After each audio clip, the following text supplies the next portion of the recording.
This is the VOA Special English Agriculture Report. Food prices have risen sharply in the past few years. The good news is that the rate of increase has slowed. The bad news is that prices will not go down anytime soon. Also, the rate of global agricultural production is slowing. But it needs to increase 60% over the next 40 years to feed a growing world population. These are some of the findings in the OECD FAO Agricultural Outlook 2012-2021. The OECD is the Organization for Economic Cooperation and Development. The FAO is the Food and Agriculture Organization, a United Nations agency.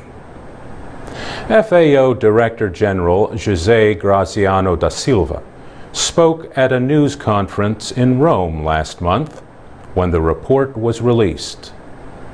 Mr. da Silva said, "The world's poorest people will feel the greatest effects of higher prices." He said for millions of people living in extreme poverty, the meaning of higher food prices is clear.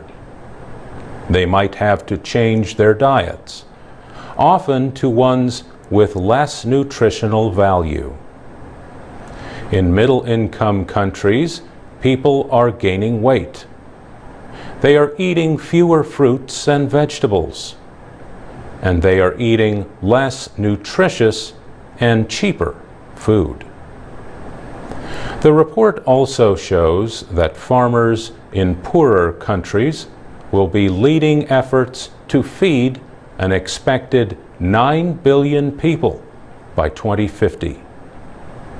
The outlook predicts that farmers in Latin America, the Caribbean, and Sub-Saharan Africa will drive agricultural production in the future.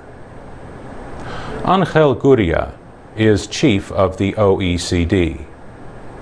He says we can feed 9 billion people by 2050 without stretching things too far. But he said we have to organize ourselves better. Still, there are many problems. 1/4 of all agricultural land is damaged. Many countries face water shortages, and experts believe climate change is driving increasingly unusual weather. The report says farmers need to use more environmentally sustainable growing methods. At the same time, it says governments should end economically harmful supports and invest more in agricultural production. Mr. Gurria says rich and poor nations need to treat agriculture more like a business. That also means reducing waste. The FAO and the OECD estimate that 1/3 of world food production is lost. This is either because of poor growing and harvesting methods or because people are throwing away good food. And that's the VOA Special English Agriculture Report. I'm Mario Ritter.